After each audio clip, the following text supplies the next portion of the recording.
السلام علیکم dear students. آج کا جو ٹاپک ہے ہمارا وہ ہے کاربوہائیڈریٹس پہ. کاربوہائیڈریٹس اگر ہم نیوٹریشن میں بات کر لیں گے، کاربوہائیڈریٹس کو ہم ڈیفائن کرتے ہیں پولی ہائیڈروکسی الڈیہائڈس یا کیٹونس، یا یہ ایسے سبسٹنسز ہوتے جو پروڈیوس کرتے ہیں یا تو الڈیہائڈس یا کیٹونس، لیکن خود پہلے یہ ہائیڈرولائز ہو جاتے ہیں. کاربوہائیڈریٹس کے اگر ڈفرینٹ ٹائپس دیکھیں گے، اس میں ڈفرینٹ ٹائپس ہیں. مونوسیکرائڈس جس کی ایگزامپل گلوکوز، فریکٹوز، گیلکٹوز ہیں. جو فوڈ سورسز گلوکوز فروٹس یا ہنی میں پریزنٹ ہوتا ہے، فریکٹوز فروٹس یا ہنی میں، گیلکٹوز ملک یا ملک پروڈکٹس میں پریزنٹ ہوتا ہے. اس کے بعد ڈائیسیکرائڈس جو ہیں، اس میں مالٹوز، لیکٹوز یا سکروز آ جاتا ہے. مالٹوز جو ہے وہ گلوکوز سرپ میں پریزنٹ ہوتا ہے، لیکٹوز ملک اور اس کے پروڈکٹس میں پریزنٹ ہوتا ہے. سکروز جو ہے یہ شوگر کین اور شوگر کو جو ہم ایز این ایڈیٹو یوز کرتے ہیں اس میں پریزنٹ ہوتا ہے. اس کے بعد ٹرائی سیکرائڈس جو ہے، اس میں ریفینوز یا مالٹو ٹرائیوز آ جاتا ہے. ریفینوز جو ہے یہ پیس، لیگیومس یا پلسز میں پریزنٹ ہوتا ہے. مالٹو ٹرائیوز جو ہے یہ گلوکوز سرپ میں پریزنٹ ہوتا ہے.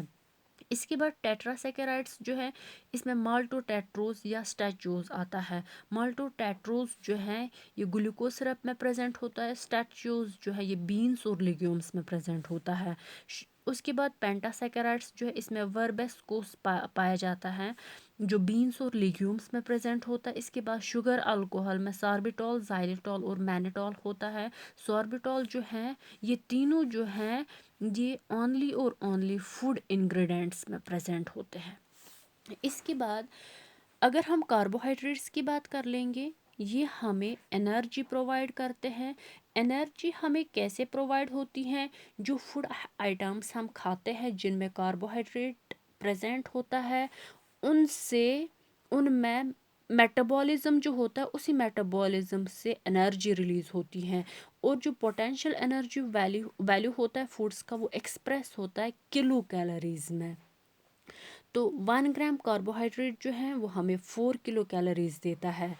جو انرجی ہے یعنی کہ کاربوہائیڈریٹ سے انرجی پرووائڈ ہوتی ہے، اس کو ہم ڈٹرمائن کرتے ایک لیبارٹری ٹیکنیک سے جس کو ہم کیلوری میٹری بولتے ہیں. اس پروسیس میں جو یہ کیلوری میٹری ہے یہ ہم کیسے یوز کرتے ہیں؟ اس میں ایک میٹل کنٹینر جس کو ہم بوم کیلوری میٹر کہتے ہیں، اسی میں ہم فوڈ آئٹم کو رکھتے ہیں، فوڈ آئٹم کو ویٹ کرتے ہیں. اس کے بعد اسی میٹل کنٹینر کو ہم واٹر میں ڈالتے ہیں، امرس کرتے ہیں واٹر میں. اس کے بعد اس کو اگنائٹ کرتے لیکن آکسیجن کی پریزنس میں، اور یہ برن ہو جاتا ہے. تو وہاں سے جو ٹیمپریچر اس سراؤنڈنگ واٹر میں ہوتا ہے، اسی سے ہم نکالتے ہیں، کیلکولیٹ کرتے ہیں کہ اس فوڈ آئٹم میں کتنے نمبر آف کلو کیلوریز ہمیں ملے جب اس فوڈ کی آکسیڈیشن ہوتی ہے. تو انرجی ریکوائرمنٹ جو ہیں، انرجی ریکوائرمنٹ کاربوہائیڈریٹس میں ہی آتا ہے. انرجی ریکوائرمنٹ کا مطلب ہو گیا کہ کتنی انرجی ہماری باڈی سے یوٹیلائز ہو جاتی ہے. کیسے یوٹیلائز ہوتی ہے؟ یہ ڈپینڈنٹ ہوتا ہے بی ایم آر پہ، بیسل میٹابولک ریٹ، جینڈر پہ، ایج پہ، انوائرمنٹل کنڈیشنز پہ، پریگنینسی پہ، لیکٹیشن پہ، النس پہ، فیور پہ، ڈیزیز پہ. یہ ساری چیزیں جو ہیں یہ کاربوہائیڈریٹ لیول پہ افیکٹ کرتی ہے. مطلب ہمیں اسی کے حساب سے کاربوہائیڈریٹس کی ریکوائرمنٹ باڈی میں ہوتی ہے. اور کاربوہائیڈریٹ ریکوائرمنٹ جو ہوتی ہے وہ انڈیویژول ٹو انڈیویژول ویری ہوتا ہے. اب یوزولی ہم وہ 60-70% ہر ایک انڈیویژول کا لیتے ہیں، لیکن اگر اپروپریٹ کاربوہائیڈریٹ ریکوائرمنٹ ہم لیں گے تو وہ انڈیویژول ٹو انڈیویژول ویری ہو جاتا ہے. اس کے بعد کاربوہائیڈریٹس میں ایک اور ٹرم آ جاتی ہے total energy expenditure. Total energy expenditure میں ہم لیتے ہیں کہ 24 آورس میں ہمیں ٹوٹل کتنی انرجی یوٹیلائز ہوگی باڈی سے، اس کو ہم ٹوٹل انرجی ایکسپینڈیچر کہتے ہیں.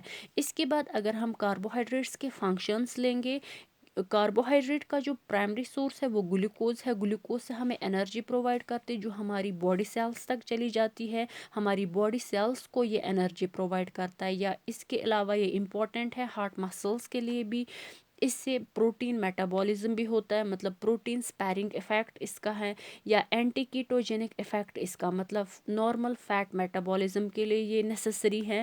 اس کے علاوہ اس سے ٹاکزنس ایکسکریٹ ہوتے ہیں یا یہ ایکٹ کرتا ہے پریکرسر.